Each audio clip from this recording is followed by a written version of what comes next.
Welcome everyone. I'd like to officially call this meeting to order.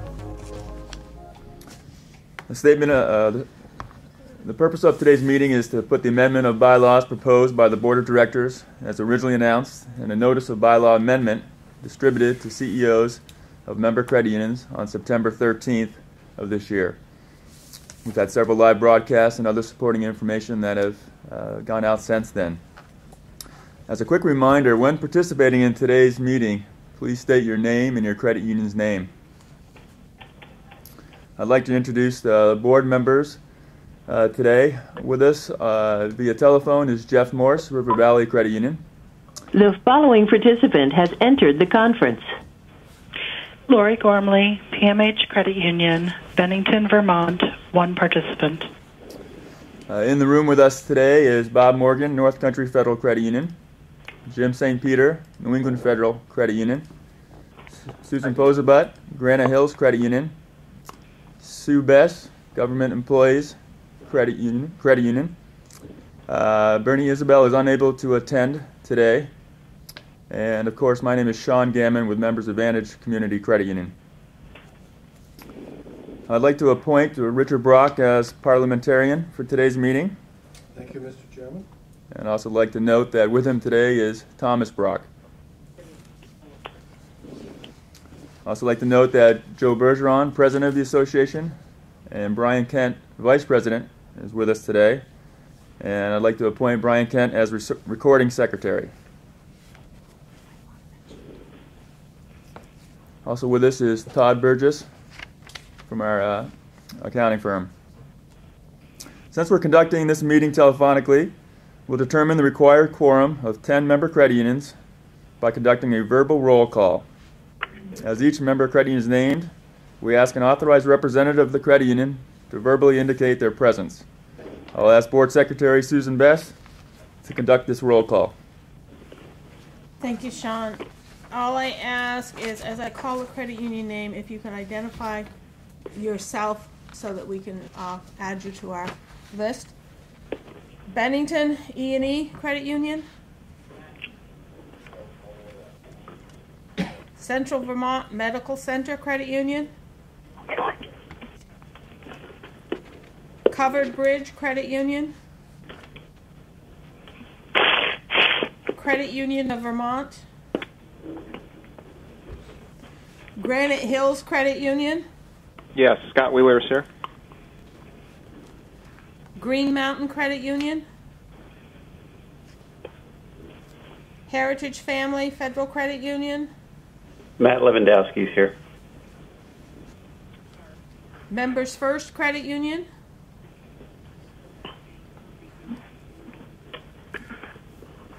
Members Advantage Community Credit Union. Yes, Sean Gammon. New England Federal Credit Union. Jim St. Peter. North Country Federal Credit Union. Bob Morgan. Northeast Schools and Hospital Credit Union.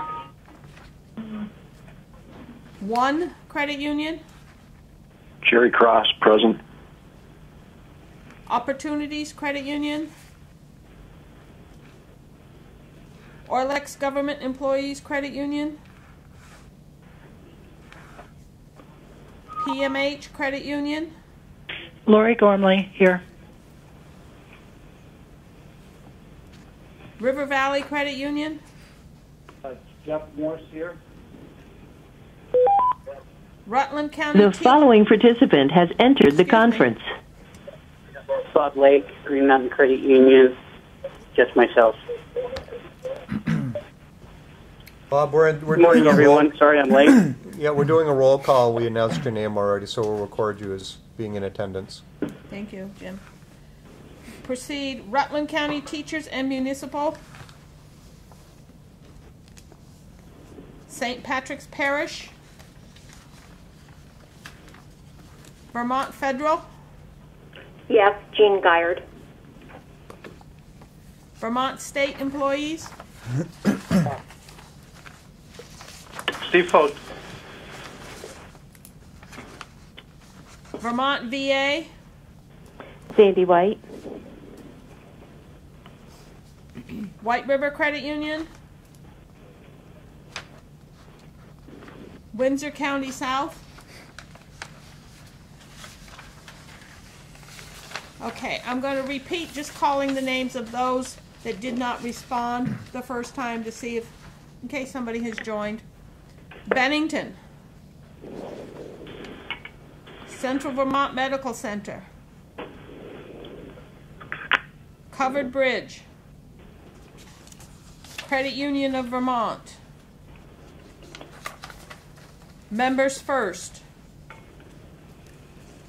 Northeast Schools and Hospital, Opportunities, Orlex Government Employees, here, Sue Best, Rutland County Teachers and Municipal, St. Patrick's Parish, White River, Windsor County South.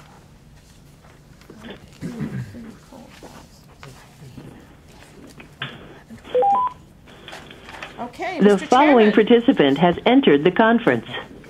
Richard Chapin, Members First Credit Union in Brattleboro, Vermont, one participant. Okay, thank you. So, Mr. Chairman, we have 14 member credit unions present, which does constitute a quorum. Great, thank you, Sue. A quorum has been determined, therefore we can proceed with consideration of the proposed bylaw amendment. To review, the motion is to amend Article 12 of the Association's bylaws dealing with finances, specifically Section 12.3 dues formula and Sections 12.6 merging member credit unions. Proposed to be amended as specifically referenced in the notice of bylaw amendment sent to member credit unions in September. I'll now call for a motion and support to move the proposed bylaw amendment to a vote, followed by further discussion and questions. I move acceptance of the proposed bylaw amendment. Second that? Motion by Susan Posabot, second by Sue Best. Thank you. We'll now open the floor for any further discussion on the proposed amendment, any further questions, so forth.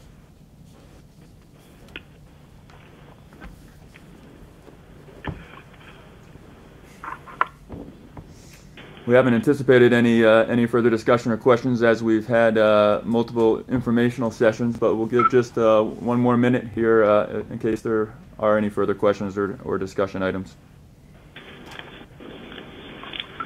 This is Steve Post. I guess I will add in here. VSCC will be voting in favor of the amendment, but in doing so, they also believe the committee did not get the transition period quite right. And instead of there being a ceiling on the change in dues, that there should have been a floor on the change in dues. But that aside, and knowing that it is just a transition provision, the SCCU supports the amendment. Thank you, Steve. This is Joe, and just for clarification, there is both a ceiling and a floor of that 25%, and I don't know that it makes any difference given your position on the amendment, Steve. But I just want to be sure, to be clear, that for each of the first 4 years, no credit union's dues can increase more than 25%, nor can it decrease more than 25%. So there is a floor and there is a ceiling, and they just go in different directions, but by the same percentage, starting from whatever a credit union was assessed for 2013.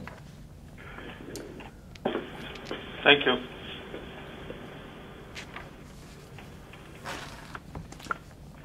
Is there any other questions or any other further discussion? Hearing none, I'd like to move on to describe the voting process. Each member credit union has 2 votes and was asked to designate its voting delegates by the end of business on October 25th. We had 19 member credit unions that registered to vote, meaning that there's a maximum possibility of 38 votes, although fewer votes could be cast. Passage of the proposal requires a 2/3 approval of the votes that are actually cast. As you know, we're using an online voting process. Following this meeting, each delegate designated by the member credit union will receive an email for each vote they are registered to cast.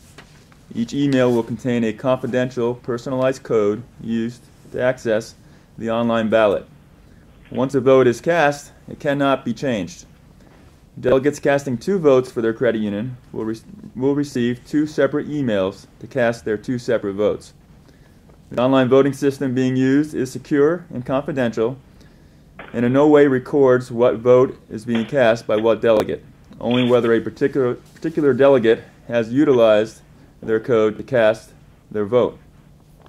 The voting process is being monitored by the association's auditing firm of A.M. Peisch, who will report the results of voting when we reconvene this meeting by teleconference next week. Are there any questions regarding the voting process? At this point, we'll recess this special meeting of members to conduct the online voting process and reconvene telephonically at 11 o'clock a.m. on November 13th for a report of the voting results and to officially adjourn the meeting. Thank you all for participating in today's meeting. Have a great day.